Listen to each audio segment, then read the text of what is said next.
In the history of aviation, there's a special place for the legendary aircraft that for decades have transformed air power. Aircraft that have saved lives. Aircraft that inspire future generations to fly higher, faster, and longer. The A-10 Warthog has a special place in the heart of every aviation lover. This is Aerospace Universe, and today we analyze the aircraft, its role in modern air operations, and its resilience against those who want to discard a legend that refuses to quit.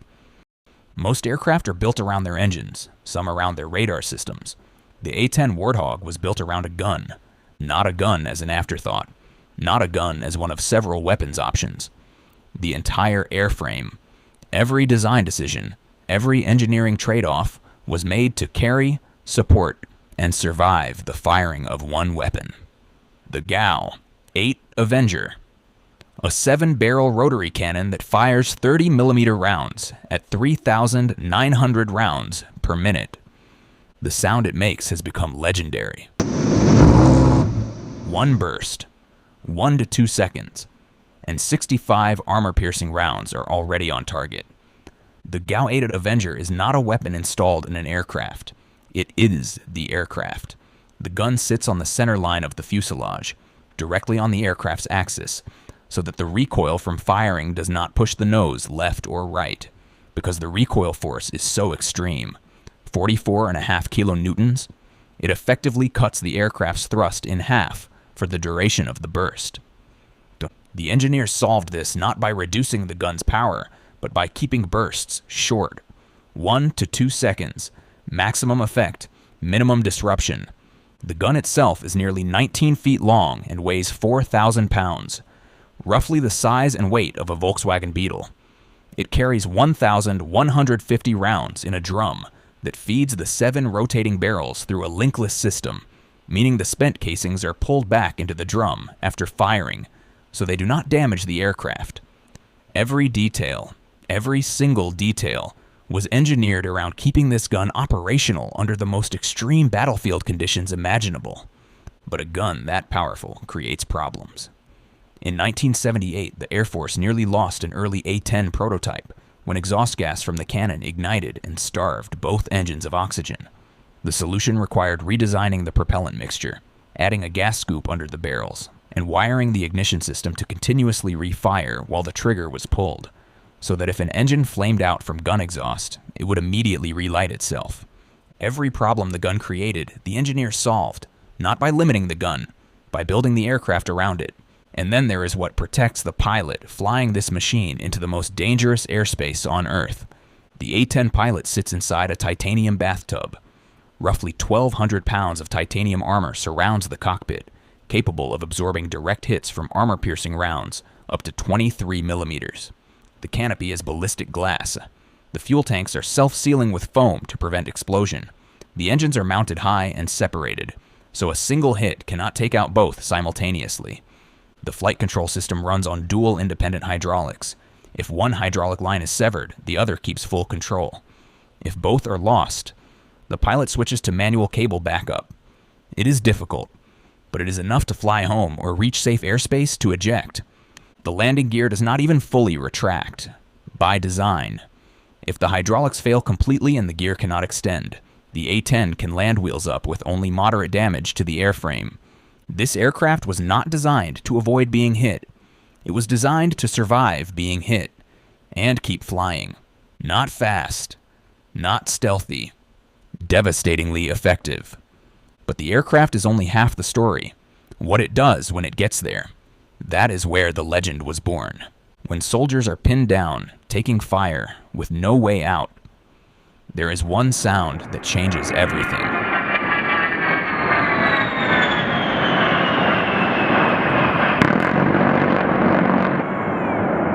That sound means the A-10 Warthog is overhead. And for the troops on the ground, that sound has meant the difference between life and death more times than anyone can count. Close air support is exactly what the name says, close. The A-10 does not strike from altitude and disappear. It stays. It orbits low over the battlefield, responding in real time as the situation on the ground evolves. A fast jet flying at high altitude can drop a precision-guided bomb, but it cannot see what happens next. It cannot come back 30 seconds later when the enemy moves. The A-10 can, and it does. In 2013, 60 soldiers were ambushed deep in Afghanistan with no route out and no cover. An A-10 arrived and flew 15 consecutive low passes at 75 feet, expending 2,300 cannon rounds directly on enemy positions. Not a single one of those 60 soldiers died that day. That is not a highlight. That is a Tuesday for the Warthog. In Desert Storm, the A-10 flew more than 8,000 combat sorties, destroying over 900 tanks, 2,000 military vehicles, and more than 1,200 artillery pieces. It became the most effective ground attack aircraft in that conflict. Not the most advanced, not the most expensive, the most effective.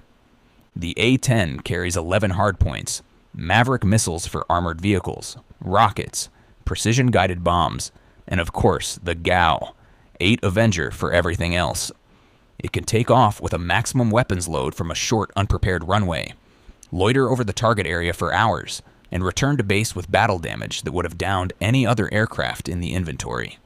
And when pilots go down behind enemy lines, the A-10 flies, combat search and rescue escort. It orbits low, suppresses every threat in the area, and keeps rescue helicopters alive long enough to reach the downed crew. In a recent rescue operation during the Iran strikes, an A-10 provided low orbit cover for helicopters, extracting a downed pilot deep inside contested airspace.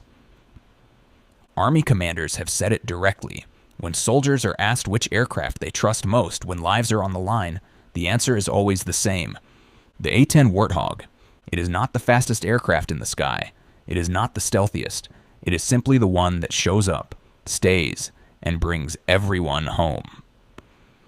During the Cold War, NATO planners faced a brutal reality. If the Soviet Union pushed through the Fulda Gap, that 50-kilometer corridor between East and West Germany, the first thing they would target was every NATO airbase on the continent. No airbase, no air support, no way to stop 40,000 Soviet tanks rolling toward Frankfurt. So, NATO built a contingency. Germany alone prepared 23 sections of Autobahn, highway, that could be converted into operational airstrips within 24 hours. Guardrails removed, median cleared, lighting installed. And the A-10, with its rugged landing gear, short field performance, and engines mounted high to avoid ingesting road debris, would land, rearm, refuel, and launch again from a public highway. In 1984, NATO conducted Exercise Highway 84 on a German Autobahn. A-10s, landing, rearming, and launching. From a closed highway section in front of Allied commanders. It worked, and it still works today. In 2021, A-10s demonstrated the same capability on a Michigan highway. In 2023, on an Estonian road. Every other jet in the inventory needs a prepared runway, ground equipment, and infrastructure. The A-10 needs a straight road and a fuel truck. That is not a coincidence. That is a design philosophy. Since 2013, the United States Air Force has tried to retire the A-10 Warthog every single year. The argument is always the same. The A-10 is a single mission aircraft in a budget that needs multi-role platforms. The F-35 can do the job. Move on. Congress has blocked it every single year. In 2014, Senators McCain, Ayotte, and Chambliss wrote directly to Congress with a warning that has never been answered. Sending troops into combat without A-10 support puts their lives at risk, not might put, puts. The FY 2026 National Defense Authorization Act legally prohibits retiring the fleet below 103 aircraft, with at least 93 mission, ready at all times. The Warthog is now protected by law. The Air Force argues that in high-threat environments against modern air defenses, a slow subsonic aircraft is vulnerable. That argument is not wrong, but it misses the point entirely. The A-10 does not operate alone in contested airspace. It operates where air superiority has been established, and in that environment, nothing on Earth does what the Warthog does.